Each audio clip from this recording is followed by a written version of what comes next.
So we actually get even more into rapport when we get into some of the advanced stuff. We'll teach even more about how to do that. In this class, we're going to teach you some of that. But that is one of the things that natural salespeople do. Is number one, they establish rapport with people. And there's different ways they go about that. One of the ways they go about that is matching and mirroring. As I talked about before, one of the things that you can match or mirror are those verbal predicates that people use. I talked about in the free introduction how when you're taking somebody out to see a house, or when they're talking to you, they're going to use a certain kind of language. They're going to say things like, here's what I'm looking for. And then when they walk into the house, they're going to go, ooh, this room looks really nice. I can see myself, in this kitchen, and that kind of thing. And so if they're using visual words like that, what happens when you turn around and you go, yeah, this would be a really good fit? You lose rapport. They totally go, eh.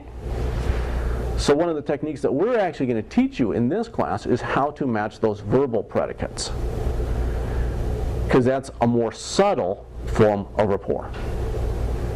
It's a step up from matching their physical characteristics. Physical characteristics, sometimes people will notice that you're matching and mirroring. Matching their verbal predicates, no one ever notices you're matching. I've been doing this years, and I've never had anybody come back to me and say, ooh, I know what you're doing. You're matching my verbal predicates. Right? Never had that happen. I've taught classes before where I've taught people in the class that are very good and have already learned a lot of these rapport techniques, and you go to match and mirror them and they go, hey, wait a minute, I know what you're doing. You're, speaking the same way I'm speaking. So people will catch that consciously.